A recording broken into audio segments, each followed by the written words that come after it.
Fresh Art International presents conversations about creativity in the 21st century.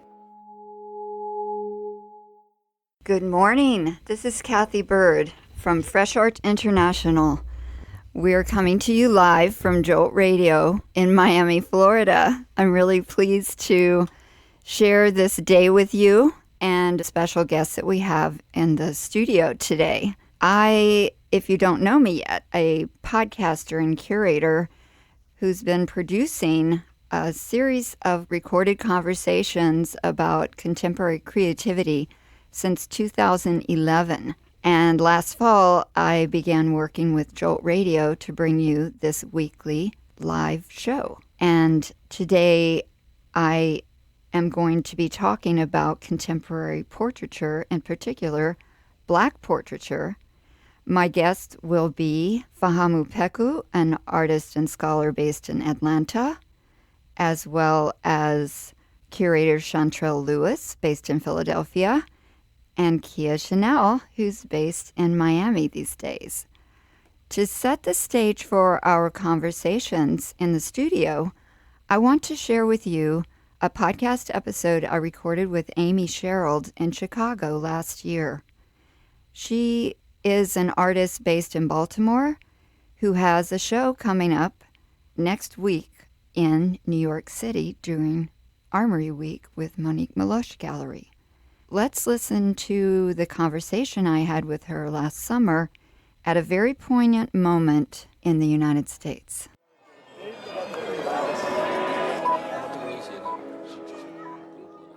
Today we're in Chicago, bringing you the Fresh Art International podcast. I'm here with artist Amy Sherald. We're sitting in the midst of 6 gorgeous paintings in Amy's first solo show at this gallery. And the title of the show is A Wonderful Dream. I'm thrilled, Amy. Thank you. Happy to be here. Amy Sherald is an American artist born in Columbus, Georgia, and based now in Baltimore. She received her MFA in painting from Maryland Institute College of Art in 2004, and before that, a BA in painting from Clark, Atlanta. She was a Spelman College International Artist in Residence in Panama. She's been a recipient of the Joan Mitchell Foundation Painting and Sculpture Grant and a Pollock Krasner Grant. The biggest deal lately is that she was the first female to win the Outwin Bouchever Portrait Competition Grand Prize, for which her work will be added to the Smithsonian's National Portrait Gallery collection. That's so awesome. It's pretty cool. We're here today in a place between grief and celebration, with the latest shock of killings in America and the emotional tensions that are high at this moment. Amy Sherald is what we need. Her work and the vulnerability it expresses are bringing us together. So we're filled with sadness and anger. At the same time, we're filled with happiness and celebration around this fantastic artist. So you grew up in the South. I did. That's the heartland of what Dawood Bey describes in his essay about this show as the fraught social narrative of race in America. Mm-hmm. So talk about a challenging place to grow up. I mean, I was born in 1973, so there was still a lot of residual racism in Columbus, Georgia. I feel like it's still a very segregated city in a lot of ways. I moved back to Georgia when I was 33 years old, and this was postgraduate school. So I had a new language, and I had a new way of seeing things, and I had this academic background behind me so that I was really finally able to understand my environment and then be able to put a language to it. So as a 33-year-old woman, I went home, and I was interacting in the same spaces that I grew up in as a child, but just with more knowledge and the ability to see the structure and understand it. And I think that's when I began to have these introspective moments of who I was as an individual, going to Catholic schools and being in an environment where there were not a lot of people that looked like me, but then being confused about my identity too, because I was light-skinned and my hair was a little light, and people would treat me. Sometimes I wasn't black enough, but then some white people would be way more comfortable around me than they should. and say things that it's like, well, you're not black anyway. I'm like, yes, I am. So not even being biracial, but having this, I guess, like an identity crisis in a way. So like then reaching the 9th grade and all of a sudden having black friends and then trying to figure out how to fit in with my black friends. For me, it was like assuming a language. I came home from school and I was like, hey, Ma, I started talking like this. And my mom was like, I'm so sorry, but this is not going to happen. So like but again, like not having the language. I always joke around. I say Public Enemy. It's like it brought me home.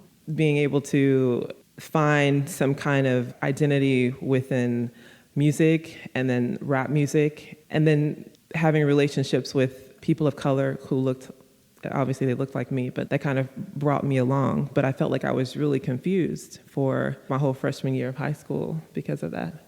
You've called it code switching, like the sociological term. Well, I learned that when I took sociology class.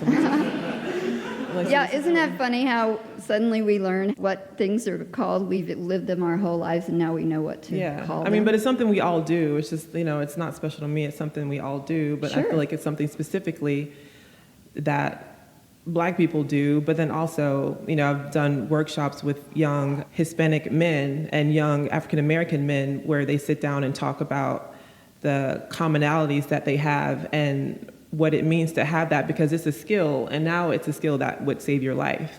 It's a skill that I feel like a lot of youth don't have now, is that ability to be the chameleon and change who you are in that environment so that you can just survive. Mm-hmm. I guess there's a sense of being alone and belonging at the same time that you're dealing with. And in that changing that you did between home and school and outside, inside, Black and white communities and environments, there's a certain freedom in it, no? I think for me, it was because in a way I formed my own identity. And it's not that I think I'm something that I'm not, but in a way you become what you're perceived as. And not necessarily in college, but I guess just after college, because I went to Clark Atlanta University basically for the reason of like just kind of having a Black experience. What I considered, a Black experience, and because my father went to Morehouse. I don't know, I think I always felt a little trapped by identity because of the fact that I didn't have Black friends, and so I'm not sure this is a conversation that I would normally have with strangers, but it's like I have my inner white girl and then I have a Black woman. They all live inside of me culturally. I associate with a lot of different people. My friends growing up were from different countries. My best friend is from Yemen, and so I experienced Africa and Panama. I like living at the intersection of all those spaces because it feels freer, and it feels like what a contemporary Black experience should be. But that's a hard conversation to have in America with everything that's going on right now. There's no freedom to kind of experience yourself as you would be without the preconstructions of race and gender. Because I'm definitely a Black woman, I'm definitely an American, but without all the prescribed or circumscribed things that happen around me, I wanted to get to know my real, true inner self. And so I think I like that freedom because as an artist, I think outside of the box, and I want to be able to express myself in any way that I feel like my spirit moves me, respectfully so, without feeling like I'm abandoning an historical narrative that's deeply in me. Mm-hmm. That leads me to thinking about why you chose portraiture as your way of expressing yourself. And Dawood wrote that the fundamental trope in the making of portraiture is to create a psychological and emotional experience of the depicted subject. And I think that really connects with your idea of how history is represented and how you want to be representing yourself now. But the idea that the viewer has an experience of the portrait in ways that transcend it as an object. Mm-hmm. And I wondered what led you to portraiture. When I would sit down and draw as a kid, I would just draw people. There was nothing else to draw. I didn't want to draw cars. I would draw flowers, you know what I mean? So it was just like a natural evolution.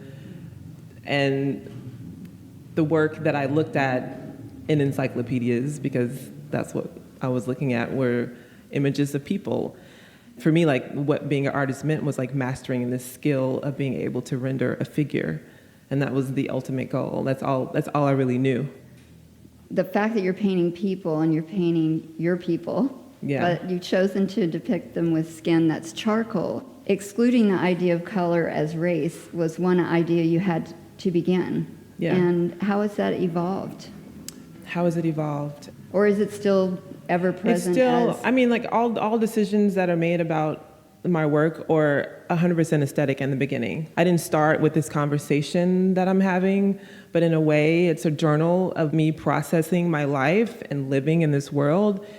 And the work means different things to me at different times. This week, it resonates with me as something that's deeply needed. And I pray for the day that these images become so unimportant, because maybe the issues at some point disappear, but right now we need to see images of ourselves, and people need to see images of us that are simply represented outside of the dominant historical narrative. And so, like, as soon as that goes away, which I kind of am assuming it's never going to happen, then the paintings will be boring all of a sudden, because they'll just be images of people.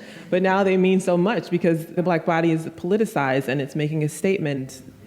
Amy referred me to a poet that she's inspired by named David White, and he talks about vulnerability as something that's human, something we all have and we're all trying to deny all the time. The only choice, he said, is how we inhabit our vulnerability. Mm-hmm. Yeah. And I think I see that in this work.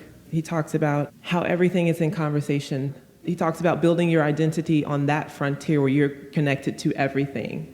And for me, I think that's why it resonated with me, because that's a place of freedom that I don't really feel like we live. Sometimes I feel like, and this is one of my favorite words, like I'm being a little bit Panglossian, naive, calling for hope and calling for freedom when there's so many oppressive things happening. Like, am I the crazy person in the room? But I feel like there always should be a reaching out for that, and not being afraid to just let go and be yourself and just exist. You began describing this work as creating a fairy tale, creating an environment in the painting for the subject where they could be whoever they wanted to be. So I think it would be interesting for us to look at one of these paintings. Talk us through the boy with the fish. Well, the model's name is Caleb, and he's a young man that lives in Miami. I've known his father since I was 3 years old. We grew up together. And I had taken my mom on vacation to Miami, and since they lived there, we were spending time together. And so he talked about just, going fishing all the time. He has this great relationship with his father. They're a tight-knit family. They're all musicians. His father is a minister. Seeing them together, it just created a sense of wonderment, really, in me. And when I met him, he had on a T-shirt and some sweatpants, but he had this bandana around his head that had stars on it.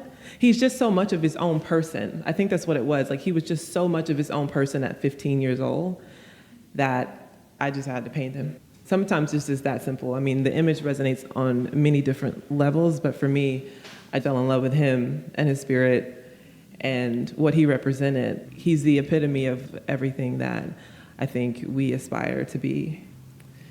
The ideas are very simple in my head, so I even hate to talk about like what they are in the beginning, because if I said, hey, I'm gonna paint a guy with a fishing pole and some overalls, you'd be like, why? I'm painting the things that I wanna see. Mm-hmm.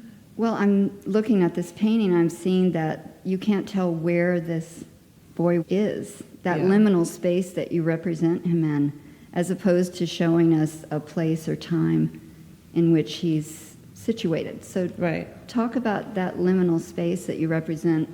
I mean, when people ask me about my backgrounds, I think about something that Odd Nerdrum told me when I was studying with him in Norway.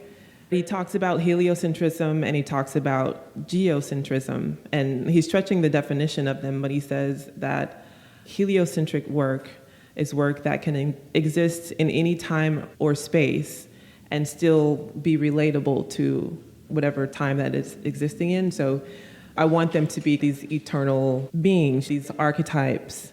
And although the costuming has moved a little further away from fantasy and more contemporary, recently I've just been really reconnecting with the work that inspired me and looking at a lot of Bo Bartlett paintings and thinking about American realism and thinking about these images as paintings of American people and wanting to place myself in that genre, because these are the artists that I grew up looking at and emulating And my stories shouldn't be shared separately from their stories because I'm a narrative painter. I paint the figure.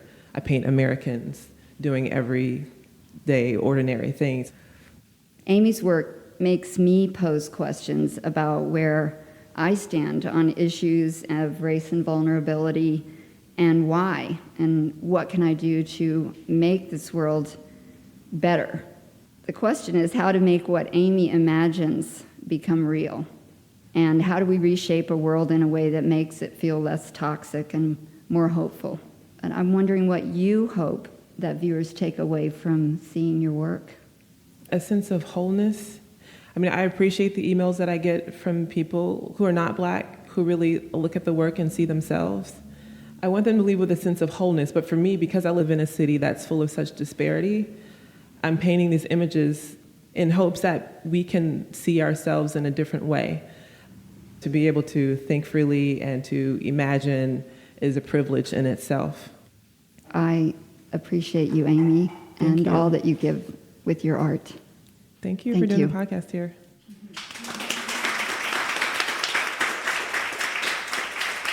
I'm Kathy Bird. This is Fresh Art International Live with Amy Sherald. Recorded during a week marked with killings that accentuated ongoing racial issues in America, our conversation verged on joy and sadness. The timeless sense of Black identity described in Amy Sherald's figurative paintings reminds us how art can be both transcendent and aspirational. Take a look at Amy Sherald's work and read more about her on freshartinternational.com.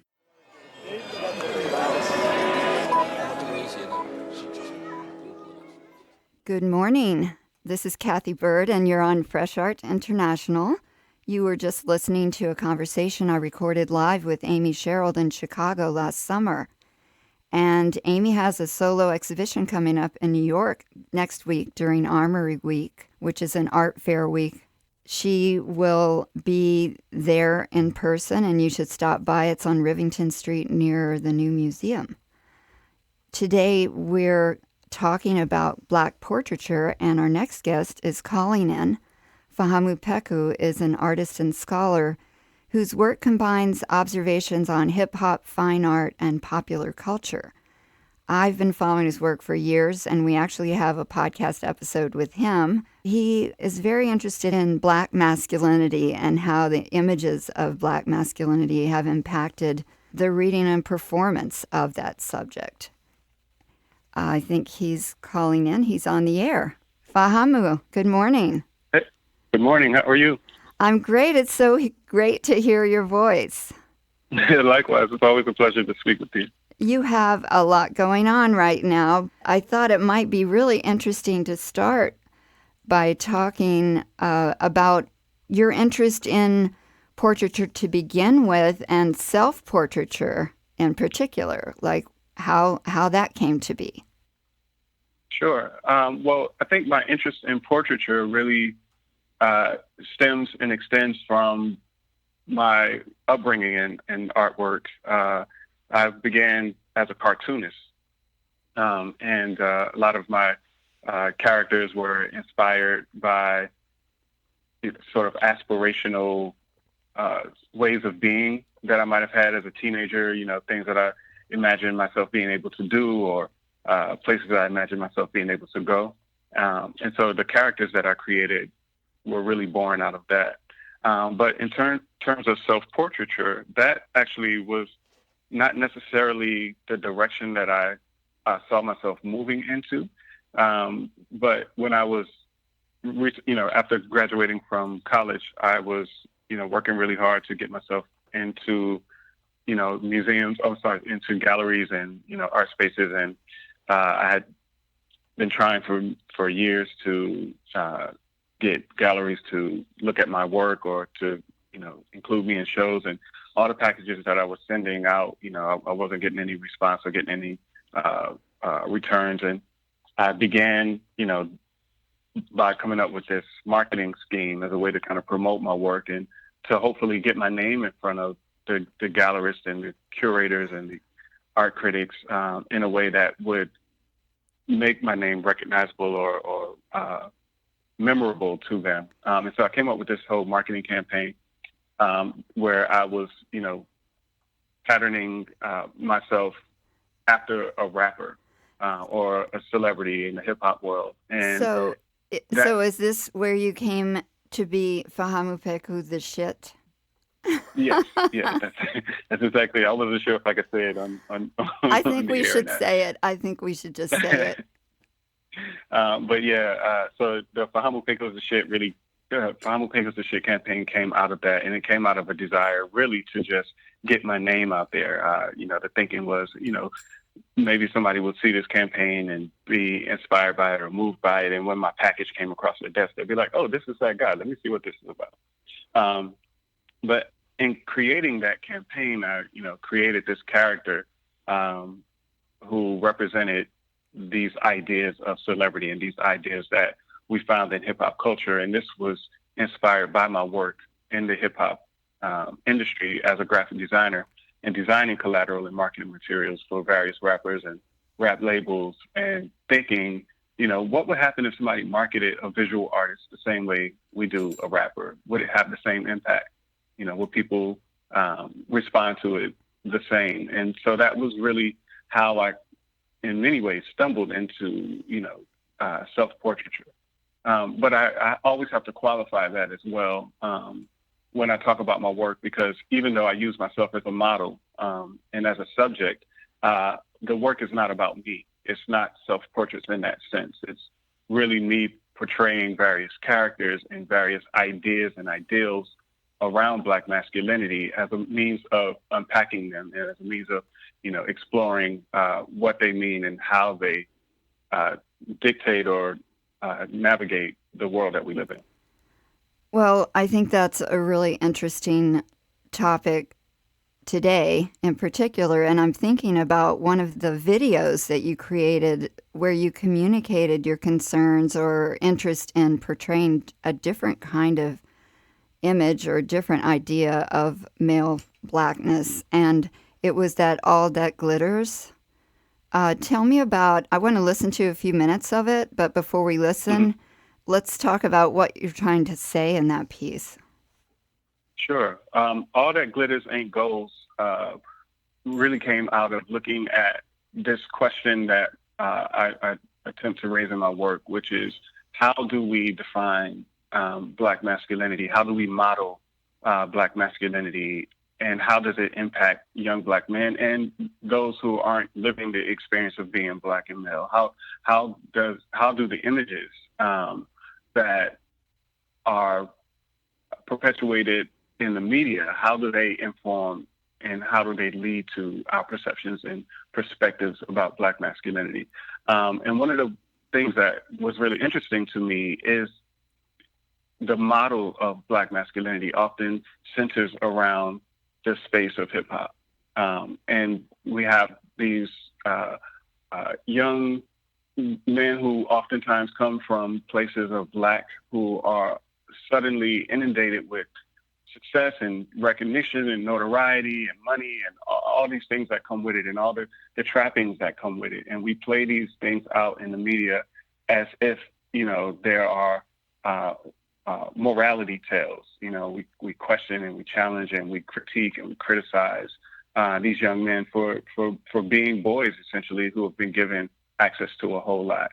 And All That Glitters Ain't Gold was really a commentary on that, just because things look shiny and they look appealing and the gold and the flash and the bling and all that stuff looks appealing on television, there's more behind the scenes. There's a deeper, oftentimes darker stories beneath that. And the goal of that work was to explore that space and to present and challenge the ways in which we have come to receive and accept those images. Okay, let's hear what it sounds like. Represent the way that the younger people feel, and so we saying it, and a lot of younger people have these older idols to look up to, and these idols look soft. You know what I'm saying?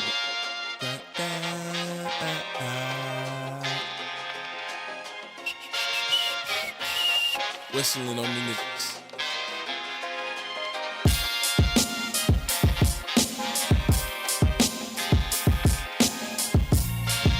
Yeah.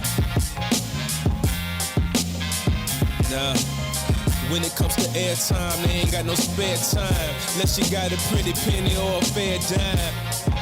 But we here and we ain't leaving. Me and you don't even do it for the same reasons. It's like dancing for the rain season. It's like acid in your brain reaching. It's a glance at what you ain't seeing. Turn to your local station and put love in the music, something we can play again. It ain't about a salary, it's all about reality. But first, we need a little more clarity. It seems all we get is a parody. We are gathered here to challenge the disparity. I came together with my ATL family to drop gems on what's really happening. We get caught up in the swag and the trappings. We buy the products without examining. Find truth in the lies niggas rapping. We get enticed by the bright and the shiny things. Gotta see the cost is our souls. And all that glitters ain't goals. The formulators perform for greater, the dawn of the paces. Scared crow, scared flow for corn acres. We born takers in the 100-fold. Run your goals and call it 1-0. Back pass, stun and roll. The Guardians build and stand in the half moon. You'll get hit with the 13th staff swoon. Ethiopian jewels shine, the rings really gleam. The thread count, comedic, Senegalese fatigue.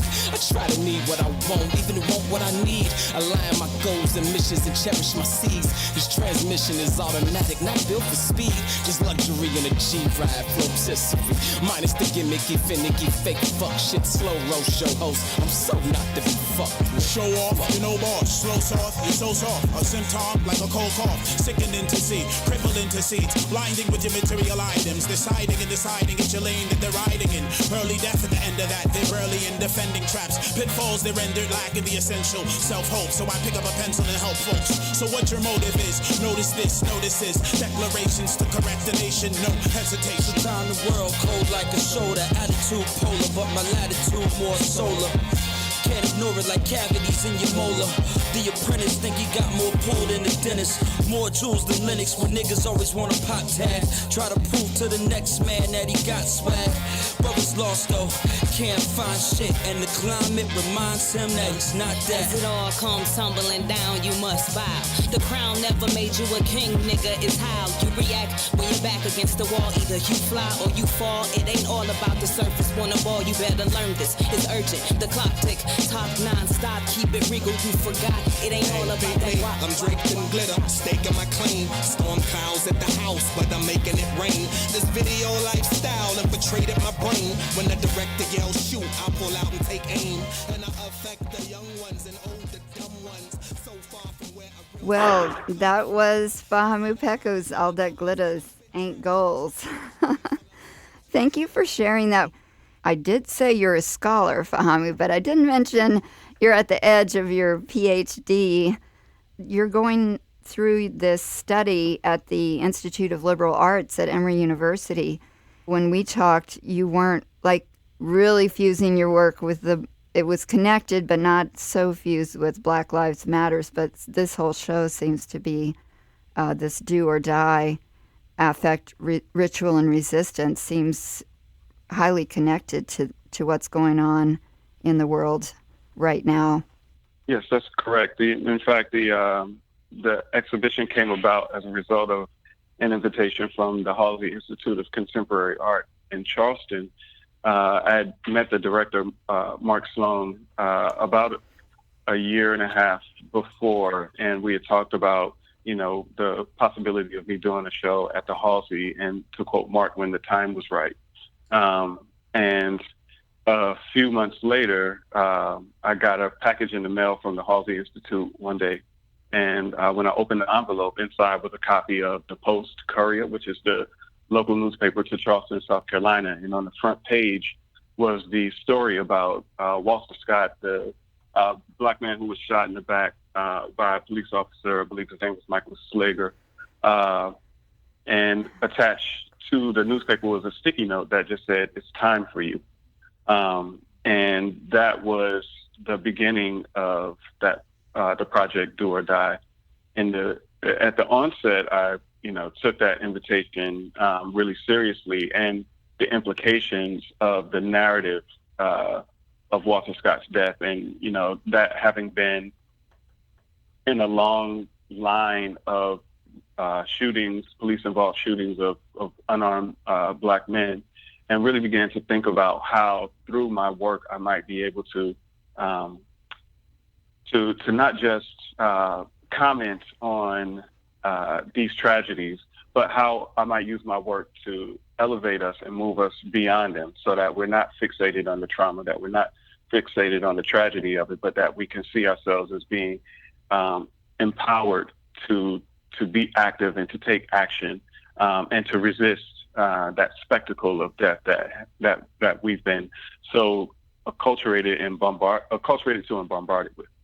Well, it's pretty stunning what I've seen of it so far. The work involves your paintings, drawings, and video. Yes, and performance as well. And performance. I saw the video, the celebration, and you're tying in some Yoruba ritual to your performance projects related to this, correct? Yes, exactly. So the exhibition really looks at Yoruba spirituality combined with hip hop culture and combined with Black aesthetic movements like the Negritude movement, considering those three facets as sort of a representation of a body, mind, spirit, holistic treatise, wherein hip hop represents the physical, represents the body, Negritude represents the intellectual, and Yoruba represents the spiritual. And thinking about these things coming together to help us form a resistance strategy that moves us beyond the spectacle of Black death. And so the Yoruba ritual aspects of it were for me really important, because in many ways I feel that African spirituality gives us a language and a means through which to process and understand the world that reconnects us to our roots and to our core. That is not fragmented. That is not politicized in the ways in which other forms of spiritual practices have been. But this is something that gives us an opportunity to think outside of the kind of politics and socialization that has kept us oppressed and marginalized. Well, I know there's one piece in the show that I was watching, and it's titled Emmett Still. It's a portrait of a young Black man, if we're talking about portraiture.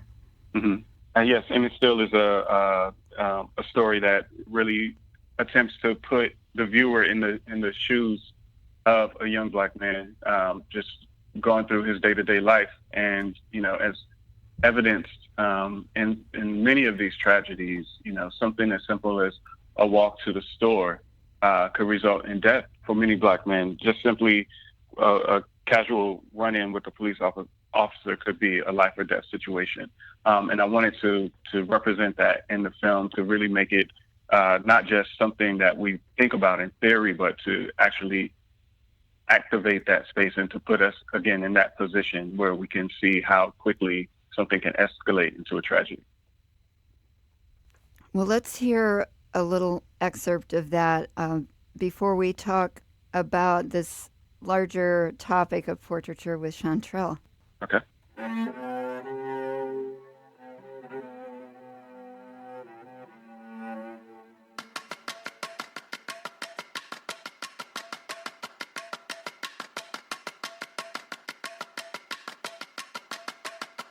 Strange fruit, raining down in this garden of Eden.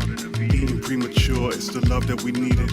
Flesh ripped apart, it's like a struggle just being. A troubled skin just to be in, oh God, the struggle we be in. Drawing breath from certain death, this living ain't easy. Between the world and me, we need coats like Ta-Nehisi. Chill from the winter's wind, it's quite breezy. It's a cold, cold world, and no, we stay freezing. We stay frozen at war like Greeks and Trojans. Temperatures rise, feel the heat like an explosion. Silencing our pain, we cry with no emotion. Eyes swollen with tears, we stay hoping. Back bent from the weight, we stay coping. Try to breathe through the pain, we stay choking. A better day on the way, we stay hoping. Oh yeah, there's trauma and pain, but we ain't broken.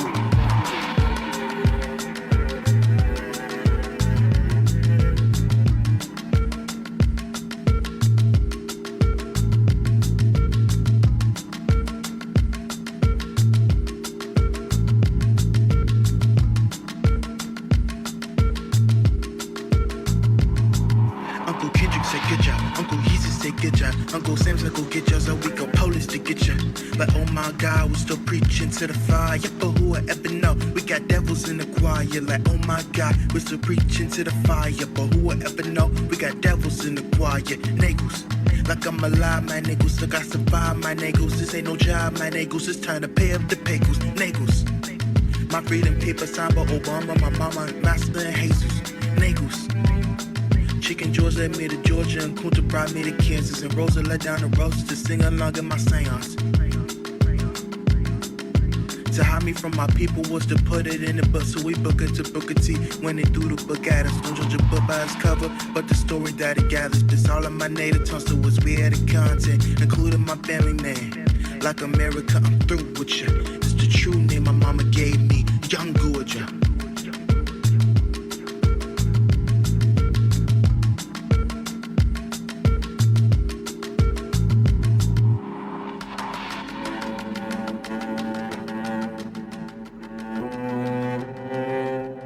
Fahamu, that is a gorgeous piece. Thank you. It was a great project to work on. It's actually my first attempt at film. So the short film is about 15 minutes, and the soundtrack features guest appearances by Killer Mike and Ekundayo, who's a rapper here in Atlanta, but it also features my 16-year-old nephew in that track that you just played as well. It's gorgeous. If you are just tuning into our show today, this is the Fresh Art International show on Jolt Radio in Miami. I'm Kathy Bird, and here in the studio with me today by phone is Fahamu Pecou. We were just listening to an excerpt from the soundtrack of a new film project called Emmett Still. And with me in the studio is Shantrelle Lewis, and also Kia Chanel we'll be hearing from shortly. And Shantrelle is a native of New Orleans, based in Philadelphia, and she's a curator and researcher that travels internationally researching diasporic aesthetics, spirituality, and the survival and nuances of the transnational African diasporan communities. And her traveling curatorial project that we're here to talk about next is the Dandelion Project, that examines global Black dandyism through photography and film. And I know that you, Fahamu and Shantrelle, hi Shantrelle. Hey, Kathy. That you two have had many conversations on this topic, I'm certain. All the time. What up, Wody? Whoa now, what's happening? As you can see, we're siblings. Yes. I feel that, and that's why I thought it would be really great to have Fahamu call in when you're in town in Miami today. Chantrelle's show, and we're going to be talking about it more, has started at Columbia University and has been traveling around and made its way to Miami. But let's talk just generally about the two of you and about the importance of portraiture in contemporary Black art today. Well, it's interesting. My introduction to Black portraiture began with my grandfather, who was a self-taught artist. He was a portrait artist who was based and lived in the lower Ninth Ward in New Orleans. And he would, working primarily with pastels, he did portraits of, he was commissioned to do portraits of people in and around the community, in and around the city of New Orleans, including myself, including my father, including my maternal grandparents. And so I think that was my earliest introduction to looking at how we see ourselves, how we see each other as a people. And I was surrounded by images of Black people in my home. My parents made sure that the images that I saw reflected me, reflected my culture, my heritage. So whether it's Black portraiture through children's books that I read, or the work of people like Annie Lee, different Black artists. I remember my father had a print of a poster of Banjo Lesson, Henry Osawa Tanner's Banjo Lesson. And without me really knowing who he was at the time or that I would become a curator later on in life, I was always just struck by the simplicity yet complexity of Black people and ourselves and all of our beauty. and all of the like various manifestations of that. And so Black portraiture was always important for me for that reason. And it was later, I guess, through my work that I began to realize that it actually is a technology that we've had access to counter the narrative of who Black people are in this white imagination, right? So beginning with the Black native in Africa, and then the Black quote unquote slave, and then, you know, the Black person post Reconstruction and post emancipation. And so we've been able to use this technology to really create our own narrative, our own reality, our own identity in such a very powerful way, in a way that's not figurative. So it's not a part of the imagination as much of it is a reality of who we are and the range, the wide spectrum of who we are. Like the idea that Blackness is not a monolith, that our narratives are not monolithic, that they are complex. There is variance. There's humanity. There's beauty. There's tragedy, but there's resilience. There's so many things, and I think that's what Black portraiture has done for us as a community and as a people internationally. Yeah, I think that's a really true statement. I know when I used to teach in Georgia, in Atlanta, in our conversations, that I had very diverse students, and we often talked about the lack of reference points in art history and in the home, even in education and literature, and all that, you know, was a motivating force for more Black expression in all the creative fields. And I think portraiture, as representing, as I've read many times and experienced myself, as a point of resistance in a way. Let's talk about what that means to have the Black body in an art form be a point of resistance.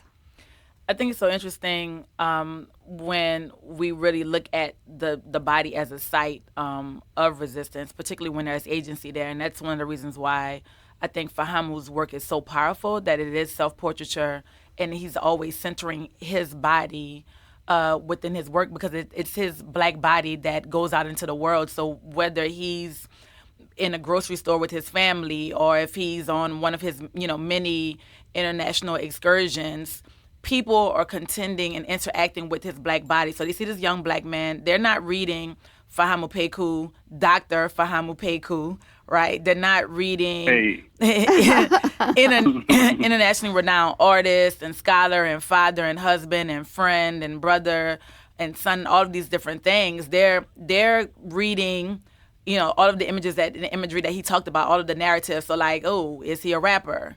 Is he a hip-hop artist? Is he a thug? Is he a drug dealer? Is he an athlete? All of these other things. And so there's like a very limited ideas and notions of what exists for Black men.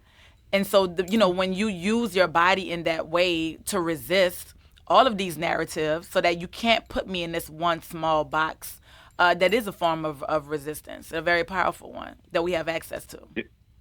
I'll add to that as well. I think, in the list that Shantrelle laid out previously about the function and role and importance of portraiture, I think there's also the aspect of Black portraiture that has allowed for Black people to subvert the dominant narrative as well, and to take ownership in that space or in the spaces of narrative around identity, wherein, often my work has sought to do that as well, is to subvert the dominant narrative. You brought up all that glitters ain't gold, and that's really an example of that. There is this notion that, all Black guys, wear gold jewelry and they have gold teeth and they do this, that, and the third. And one of the things that I sought to do in that work was to represent that, but at the same time, there is another layer, there's another level in the work where those ideas get flipped on their head, and you realize that this is not real, that my perception or your perception of what Black men do and what they look like is not necessarily real. It's based on someone else's idea of what that is. And now we can take back ownership of it and, and redirect the conversation. Right. And so, Kia, how did Black portraiture. How did portraiture come into your practice? You're born in Baltimore and you're based in Miami now. Yes. So when I was younger, my mom would always buy me like Polaroid cameras and things like that. And I always took pictures of my family, not knowing that I would grow up to be a photographer. So portraiture for me came easy. I always documented the people around me. So for me, like with the Dandelion show, I chose to document the people that I know because I want people to see these men in a way that I see them and not in a way that you want to believe like they are. So that was my goal. Like I've always been into portraiture. I think it's a good point right now to describe this show that has come. It started in New York, and the title is Dandelion, Rearticulating Black Masculine Identity. And it has come to the Lowe Art Museum at the University of Miami. It opens tomorrow night. Let's describe this show and talk about what you're communicating with this. So the Dandelion Project is a phenomena. It's this traveling photography exhibition, soon to be a published book with Aperture that's coming out this spring. That is an examination of the global Black dandy. And the idea that Black masculinity exists on a spectrum, that Blackness exists on a spectrum culturally, philosophically, socioeconomically, spiritually, in so many different ways. And so it really is a look at the contemporary, like, well-dressed Black man, but also an expression of Black masculinity that exist outside of the dominant like tropes that Fahamu spoke about. And so like the idea that, particularly within the age of hip hop, that there are young men who are choosing to opt out of the narrative that's been like created and manifested through the prison industrial complex and a different way of being, right, in the 21st century. That really isn't a new thing. It's not novel. It's something that's very old. If you look at like any of our family albums, any of the men in our families, I'm sure Kia had them in her own family in Baltimore. Fahamu, all of us in the South, like throughout the world, we have examples of Black dandies in our families. There are our grandfathers and our dads, our great uncles, our great great grandparents, who got dressed. And dressing in and of itself was a form of resistance, particularly when you were contending with lynching and the postcards that were being sent out of Black men being hung in trees, when, the minstrel images that existed. And so there were men like W.E.B. Du Bois who was very fixated on Black portraiture and the Black image and, the narrative that existed and how to counter that narrative. And so Black men have always dressed up, and not always. And I think it's important to note, in response to white people and to racism, we do it because it makes us feel good. We get pleasure out of it, right?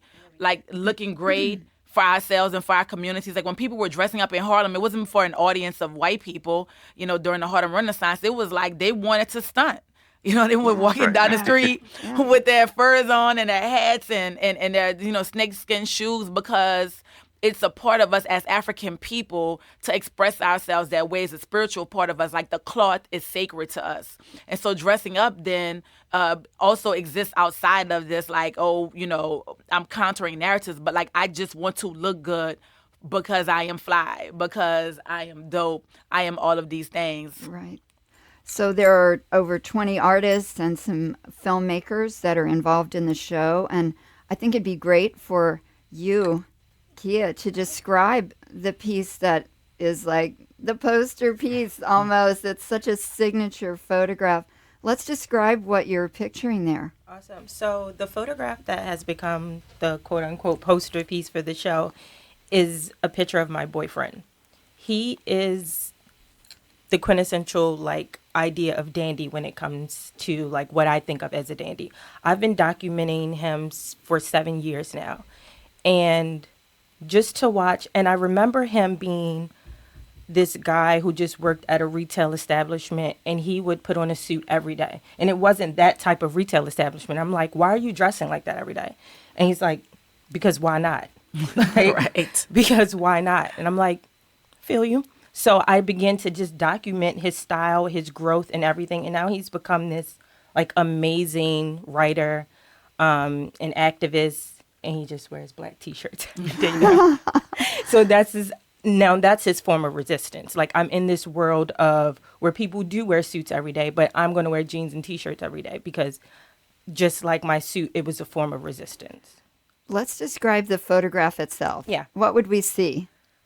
We're talking to the ears of our listeners. Wow. So the photograph to me was him in his everyday form. Like, every day when I would wake up, I would see Jason. The person in the image is my boyfriend, Jason.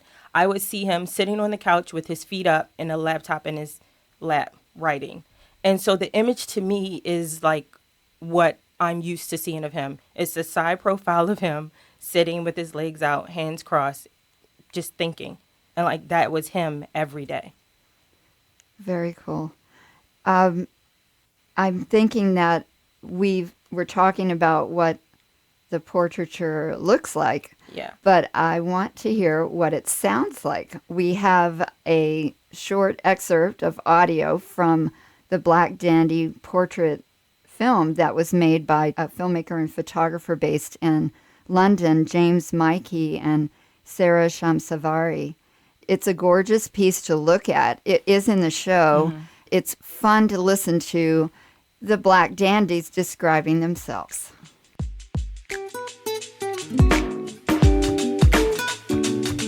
I find it absolutely fascinating purely because of its reformulation of the concept of what it is to be black in an urban environment, effectively, because what it does is to debunk the stereotypical perspective of the view that's often regurgitated time and time and again in our society. And for that reason, I find it a very interesting project. It's quite an important piece of archive, I guess, piece of history that needs to be sort of recorded or documented.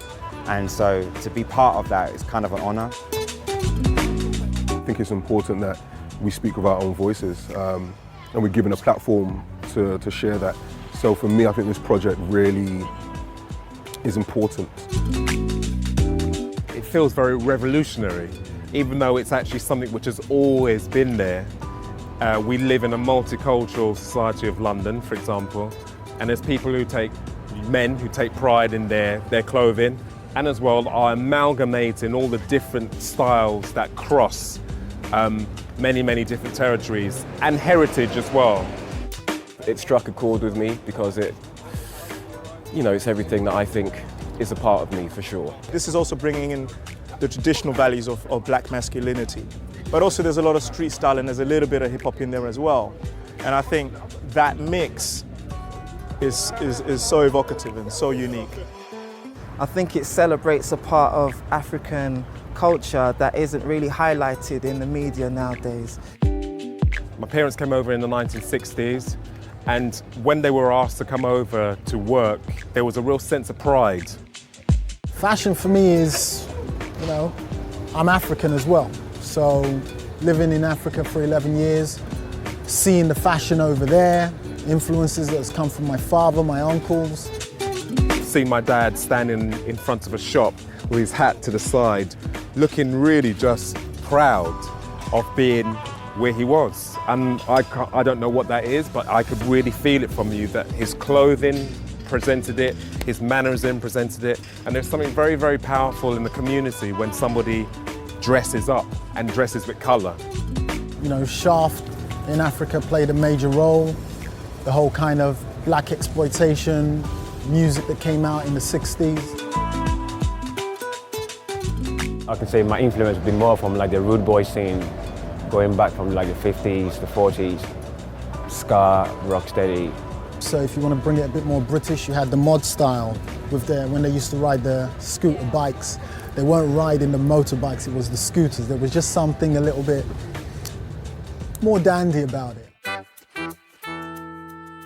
This is Kathy Bird, and you've been listening to the Fresh Art International show on Jolt Radio in Miami, Florida. We've been talking about Black portraiture from so many different points of view. I've loved it. You've heard voices of Amy Sherald, Fahamu Pecou, in the studio with me, Shantrelle Lewis and Kia Dyson. I've been talking about in particular, a portraiture show that's come to Miami that opens tomorrow night at the Lowe Art Museum at the University of Miami. There is a book project related to this, Dandelion, and that's available for you to explore more about this topic. I just want to thank you for joining me in the studio today. Thank you, Kathy. It's been a really great experience. I hope you'll all tune in every Wednesday for Contemporary Art Talk.